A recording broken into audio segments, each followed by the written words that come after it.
Let me tell you something. Brad Bloodworth knows a thing or two about juries. I'll have more in just a moment.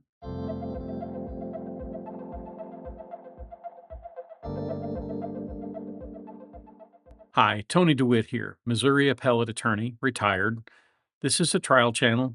No legal advice is given, and everything that I say pretty much is my opinion unless stated otherwise. If you're this far along in the case, I think it's pretty safe to say that you don't need me to recap it. But this is the trial of Kouri Richens.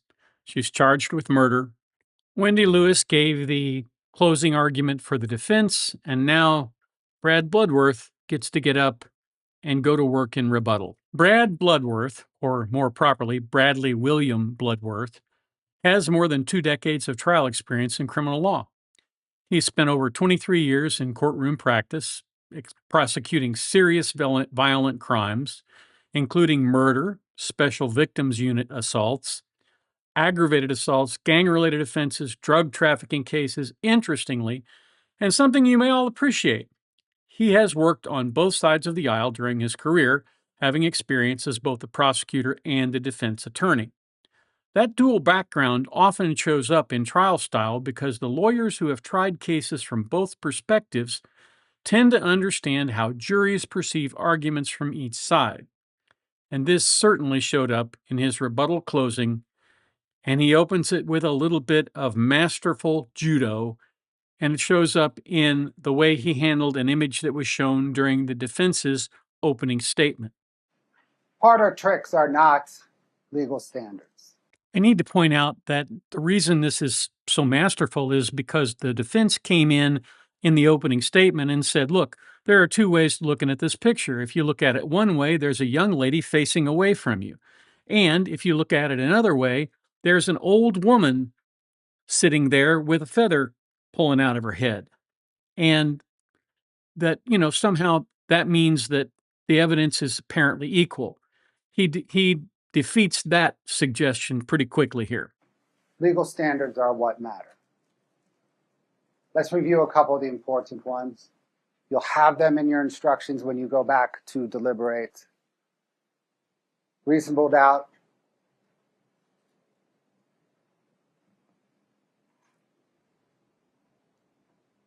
Notice that he's letting these slides do the talking for him here. Instead of rushing in and reading these slides to the jury, he is actually respecting the jury's intellect by letting them read the slides to themselves. And this is a very effective presentation technique, and it certainly is effective here. I come back to this one again and again. Evidence usually consists of testimony and exhibits presented at trial. What the lawyers say is not evidence.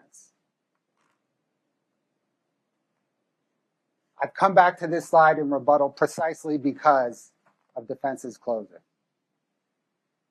There is a reason the state provided you in its slides with a cite to every single piece of evidence it argued. We told you what transcript page and line number. We told you what exhibit number. Because what the attorneys say doesn't matter. The evidence is what matters. And there's a reason defense counsel didn't cite you to the evidence. Next slide, Scott. A lot of the evidence is circumstantial. It is. People do not video themselves poisoning their spouse. But circumstantial evidence is just as good as direct evidence. You can use circumstantial evidence to conclude facts just as you can use direct evidence. The instruction gives the example of it is wet outside and people are closing up their umbrellas. That makes sense. Let me put it to you a different way. Does everybody know what happened here? I love the fact that he has a sense of humor. If you saw this in real time and didn't bust out laughing when you saw it, it's such an effective way of making the point that you don't have to be there when the feces hit the whirligig, so to speak, to understand where the feces land. And I just thought this was masterful. Kouri Richens chose Carmen Lauber in part because she had control over her. She could help her out. She employed her to some measure. She could help her out. A little quid pro quo. You give me some drugs, I can help you out with your drug court. Kouri Richens chose Carmen Lauber, not me. Her testimony is corroborated. If you only believe Carmen Lauber's testimony that is corroborated, that is plenty of proof to convict.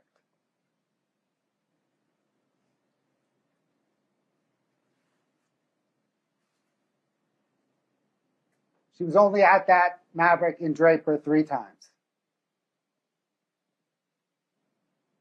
That's what the digital evidence shows. Each of the 3 times she was there, so was Robert Crozier. Those were the only 3 times he was there.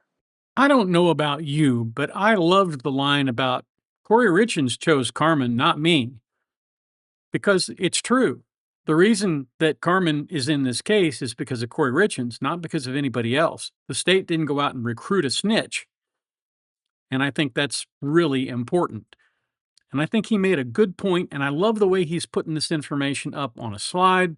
And basically, it's like the line from the song Alice's Restaurant, with circles and arrows and paragraphs on the back of each one, explaining what each one was to be used as evidence. This is the guy.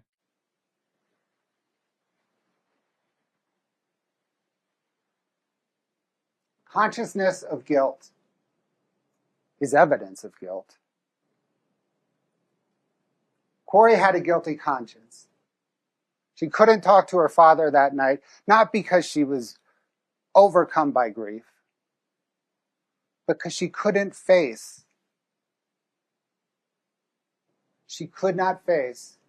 the man whose son she had just murdered. Over and over and over again, he returned to the theme of this is what the evidence is, and this is why it matters. She said she couldn't face Mr. Richins. And the inference from that he's drawing, which is not necessarily evidence, but it is a reasonable inference from the evidence, is that she feels guilt. Knowledge of guilt is what's keeping her from doing that. She's probably afraid she can't keep it together and convince them that, such a tragedy happened. Because I'm pretty sure even at this point, they already suspected that something bad was going to happen or could possibly happen to Eric. And so, like I said, over and over and over again, he just did the same thing. But I'm going to let the last little part of this play out because I thought the end of this closing was probably one of the best ones I have ever seen. And it truly was masterful. And if it didn't make you laugh a little bit too, well, then you're probably not breathing the same air I'm breathing. So watch this and enjoy seeing a master at work. In defense's closing, when you strip out rhetoric that could be argued at any closing, anytime, anywhere, on any case, when you strip that out of defense's closing and you hone in on substance, the entire substance of the defense's argument is based around trying to explain the walk the dog letter. Kouri Richens is saddled with this letter and needed to craft the defense around this letter. It's obvious that the letter was written to get her brother to testify to a narrative that would explain everything.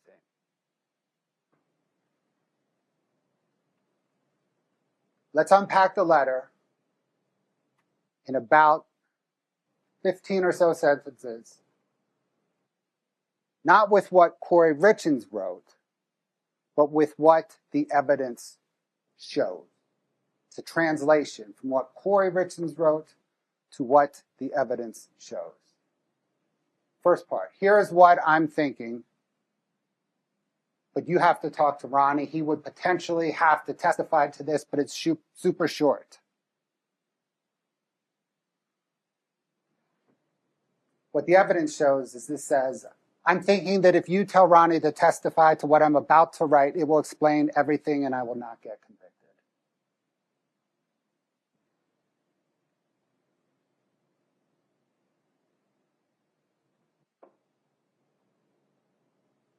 Ronnie will need to tell this to my lawyer because I just made it up and it will have to come from him. Never mind that I was arrested 4 months ago.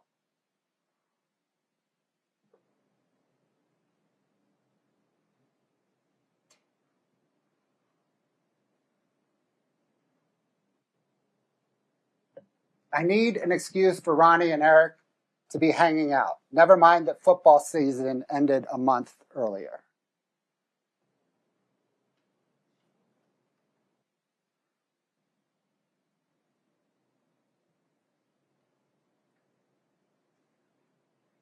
I need to explain the fentanyl, and fentanyl must be everywhere in Mexico.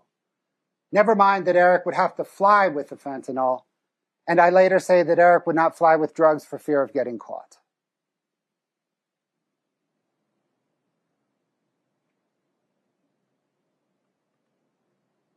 Never mind that I know this story despite Ronnie never telling me.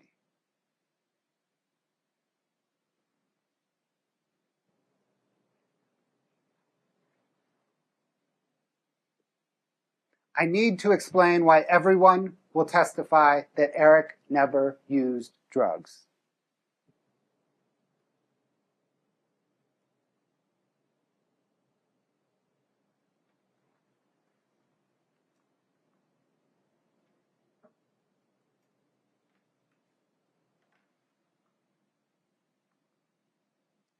This kind of happened once with THC gummies on a trip to Hawaii. Hopefully this is enough to corroborate my entire walk the dog story.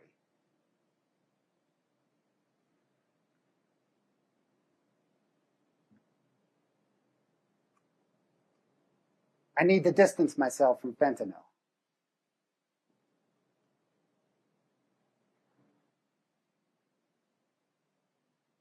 These are my made-up words, but Ronnie can make up his own words.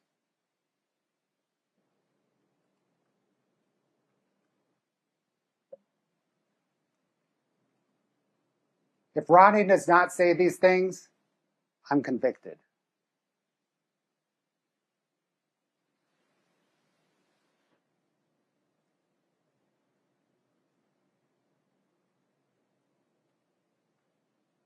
I need to explain why investigators never found a trace of fentanyl in my home. Never mind that it doesn't make sense that Eric hid the fentanyl after asking me to buy it.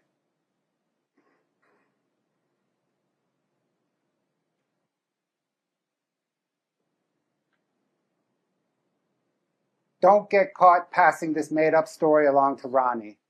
That would be horrible.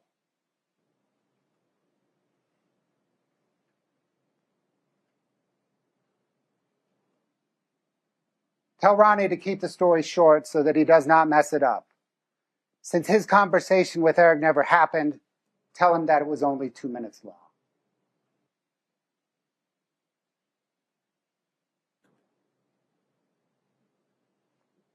Ronnie needs to do this so that I do not get convicted. I can then extract revenge on Eric's sisters.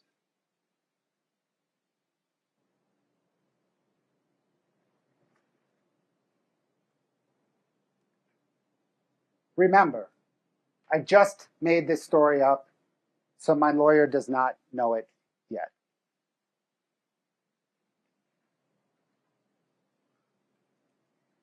All the evidence in this case proves that Kouri Richens murdered her husband and the father of her 3 children, Eric Richins.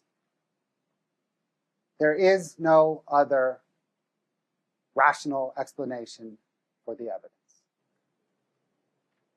And despite all the evidence, Kouri Richens clings to the facade that has enabled her to get away with so much for so long.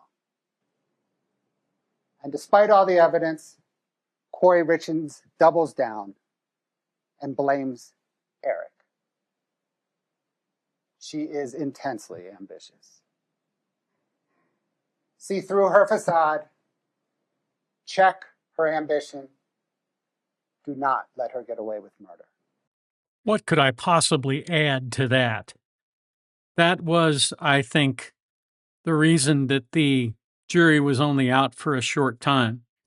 I had prepared really to be able to take my time doing these videos because I figured being Utahns, they would probably, want to go through all of the evidence to make sure they had everything right before they got to this point. But I think the combination of the lawyers' personalities, the facial expressions of Kouri Richins during the trial, the way that some of the witnesses were treated, and the fact that the evidence can only be viewed rationally in the totality in one story form, and that happened to be the prosecutor's. Well, there you go. That's why you wound up with such a short time before the verdict. I'll do a postscript on this, and then I probably won't have any more to say about Kouri Richins, even though Kouri Richins has been very, very good to me because you guys have started following in droves, and I really appreciate that. I hope you'll stick with me. I'll do a lot of other trials this year. One more thing. For those of you who might be inclined to do so, consider saying a prayer for the Richins children. They now have to live the rest of their lives without their dad and with the only way to see their mom being through a plastic glass in a prison cell. Those children have a hard road to hoe. And I believe that God hears all prayers and answers all prayers. We may not always like the answer. That's my personal belief. I'm not suggesting you adopt it. But if you are inclined to say a prayer, that would be a wonderful thing to do. And while you're at it, and I know this sounds contrary to the way I have dealt with this case, but say a prayer for Kouri Richins too, that she stays healthy and has a long life in prison so that she can spend every day in intense regret for having done to her children what she did. That's all I ask. Thanks for watching. I appreciate you being here today, and especially if you have subscribed. That means a lot to me. If you have the opportunity today, try to do just one kind thing to help somebody else. Doesn't have to be a big thing. Any kind thing will do. Buy somebody a Coke, get them a cup of coffee, hold open a door for somebody struggling with a package, or even better, overtip your waitress or waiter if you eat out. Those kinds of things make their day brighter, and you may find yourself noticing other people when they do kind things for you. That would be a way to help make the world a better place. Because after all, isn't that what we're all after? I'm going to drop my email address up here in the event you have a comment or some suggestions to make. I'd appreciate it if you'd send them to me. Always enjoy getting something that says video request because, again, that's how I keep making videos. Now, YouTube has a few things that they think you might be interested in, and they're going to be showing up in the little boxes right up there.